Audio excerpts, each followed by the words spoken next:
Hey guys! I think the stuff that I got is pretty good. Just a little taste of what I know, and you won't be able to stop thinking about it. What I have for you today is some information on hemp. Oh yeah!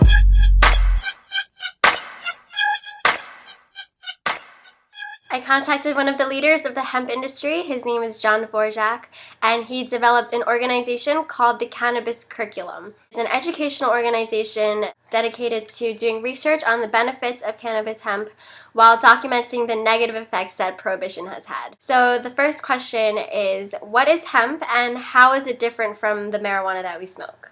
Hi Francis. Hemp and marijuana actually come from the same plant, Cannabis sativa.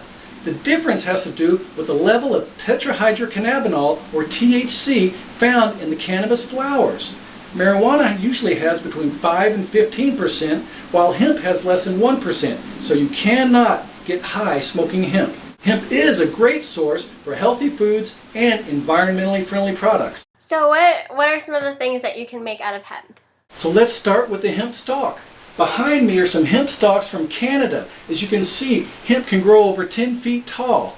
The inner part of the stalk is a woody material called herds, which has a lot of cellulose. And you can use the cellulose in the herds to make all sorts of things, including tree-free paper, building materials, ethanol, and yes, even biodegradable plastic. Sweet. Wow, it sounds like hemp would be a concrete solution to solving our pollution problem. That's right, Francis, it is. Because if you take hemp herds, mix it with sand, lime, and water, you get a lightweight concrete. It's mold resistant, fire resistant, and it actually sequesters carbon dioxide. This hemp concrete maintains a stable temperature, so it lowers your heating and cooling expenses.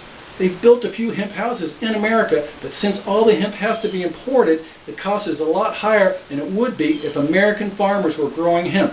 That's why I need you to work with Vote Hemp, lobby our legislators to pass the federal farm bill. Okay, so you can make concrete out of hemp. What are some of the other building materials that can be made? You can make all sorts of great building materials out of hemp. Take hemp herds. It makes great particle board, which is stronger, more flexible than wood particle board. Hemp fiber insulation is a lot better than that pink, scratchy fiberglass stuff, and you can roof your house with hemp composite shingles. Why not heat your house with hemp seed oil, biodiesel, or you can take hemp herds, compress them into pellets for your wood burning stove. Inside, why don't you lay down some hemp carpet, put up some hemp curtains, and upholster your furniture with hemp fabric. Interesting. So you can really build entire houses out of the cannabis plant. That's right, Francis, you really can. And if there are any architects or people in construction out there, I challenge you to build a hemp house. Use hemp in your building materials. We are literally building the hemp industry from the ground up, and I need your help. And that's what the Cannabis Curriculum is all about. We're documenting the beneficial aspects of cannabis hemp as well as the devastating effects that its prohibition has on society. Thank you, John. That was extremely informative, and I definitely learned a lot.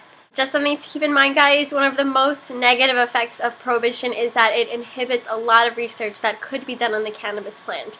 And while John has certainly studied a lot about hemp, I just want to make clear that John is not affiliated with Northwestern University and that his views that were expressed in this video are not representative of Northwestern's views. If you guys are interested, next week there's a video coming up where John Dvořák explains more about hemp food.